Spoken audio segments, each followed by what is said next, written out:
Hi everyone, welcome to my channel.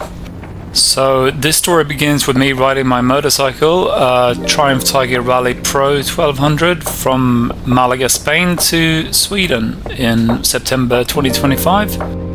I've done this route many times before, back and forth with cars and motorbikes, but this time I wanted to see a bit more of the Alps, and so my plan was to ride up to Switzerland as fast as possible just on the motorways. I wanted to get to Col de Liseran, not sure about the pronunciation, sorry. I left Malaga on a warm, sunny August morning. It was very hot already. I left at 9 o'clock in the morning and it was already in the 30s. I spent the first night somewhere just east of Barcelona, and on the second day I made it to a town in France called Gap. And on the third day I made it to Col de Liseran. It's the highest paved road in the Alps. At the top you're at 2,770 meters above sea level. It was the end of the summer, but it was still lots of snow on the mountaintops. I had done a similar route a few years before on my old trusty Triumph Scrambler 1200 XE, and it had been the first time for me riding a bike in the Alps, and I just loved it. The Tiger is a great bike for this type of trip, but I couldn't help wishing I was back on the Scrambler. On paper, the Tiger beats the Scrambler on every single thing, but I don't know, I guess bikes are different. It's not about numbers, it's about how you connect with the bike, and yeah. Anyway, back to the story. So this is me arriving at the top, Col de Liseran. It was a really cool experience. This is me on the Triumph Scrambler 1200. I really like the bike, and the Tiger is such a good bike as well, but I don't know, there's a big difference between them two. And then I started my ride down towards Switzerland, but on the way I wanted to stop at the Saint Bernard Pass, and it was pretty cool to see. And then I continued down to Martigny. I'm sorry about the pronunciation again. And when I woke up the next day I was feeling not 100%. I had a sore throat and I decided to stay one more night, and it was raining. But the next day it was sunny and nice again, so I set sail for the Furka Pass, which I'd seen lots of YouTube videos about and photos on Instagram and stuff, so it looked really cool. But also because of the Hotel Belvedere, I'm sorry about the pronunciation again, and also because of the Bond movie Goldfinger was filmed there.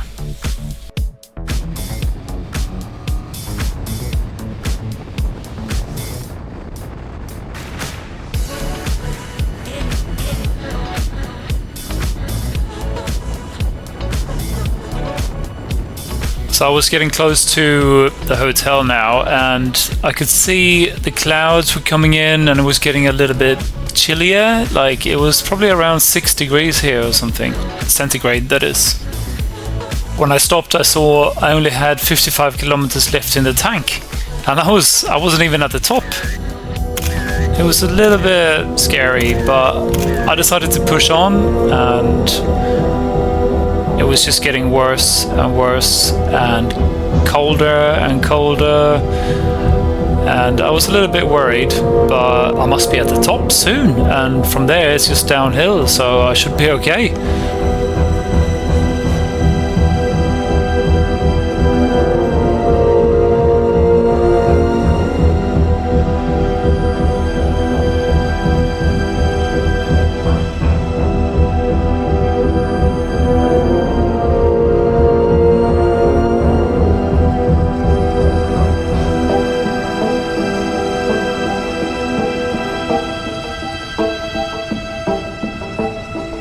At this point it was getting pretty cold, and I was a little bit worried about ice on the road as well, so I was driving very carefully here.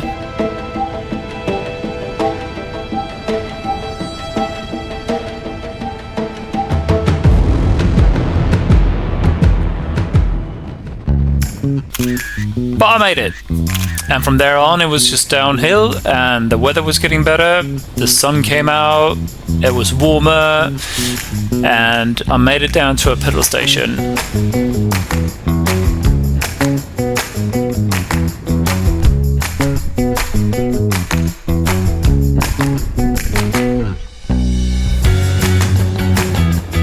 After a short ride down the mountains, I came to a small little town and I stopped for lunch, and it was probably one of the best lunches I'd had in a long time.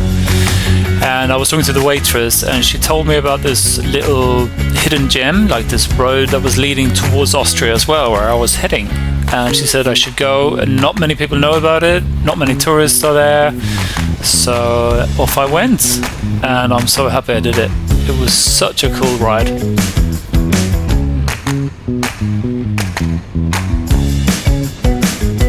After a while, I made it into Austria and I made it to the hotel I was staying at for the night. The day after, I was supposed to start my ride towards Germany and Sweden, but I was just not ready, so I decided to do the Stelvio pass. I was so close anyway, so off I went. The morning after, it was just such a beautiful day, warm and sunny, so off I went towards Italy.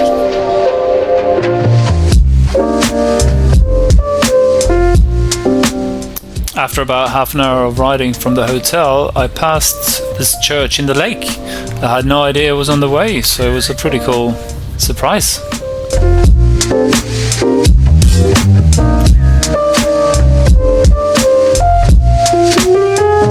I have to admit, I was a little bit nervous going up the Stelvio pass. I'd seen all the YouTube video clips and Instagram clips of people falling over in the bends and buses coming, pushing the oncoming traffic. So I was a little bit nervous.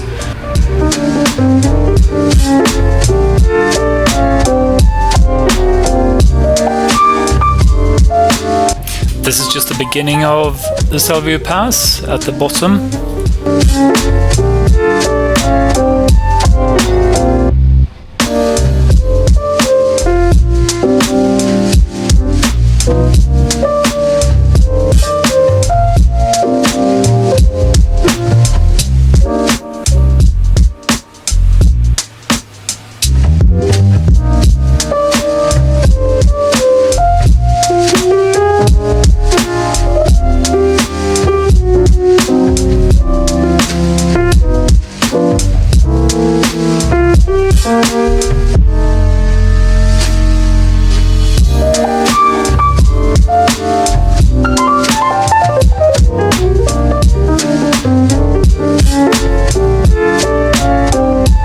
It was such a beautiful day and not a lot of cars on the road, so that was good, because I've seen videos where it's packed and you can't really enjoy it.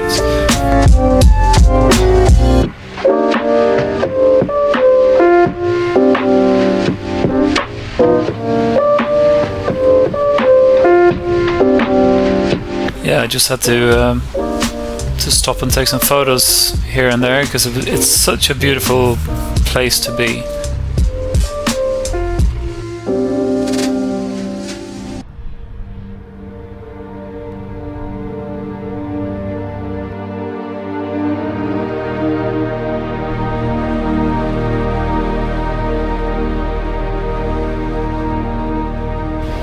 So this is the last stretch before getting to the top. You get a little bit tired after a few of these hairpin turns, and I think there's 48 of them.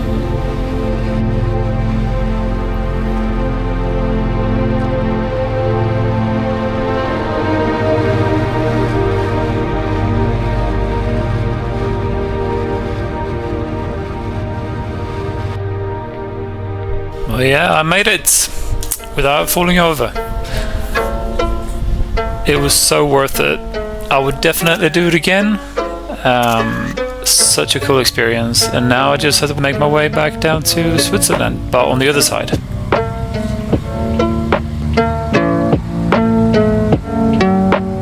So that day when I got to the top, it was only like 11:20 in the morning, and I'd been to 3 countries already. I'd woken up in Austria, I rode into Italy, and now I was riding back down to Switzerland, and then I was heading back into Austria again, and then I was gonna spend the night in Germany.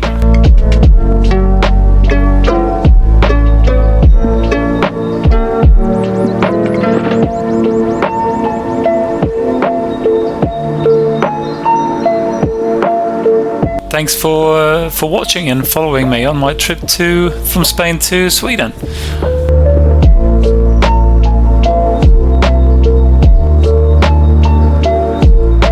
This is my first YouTube video, so I hope you join me in the next one.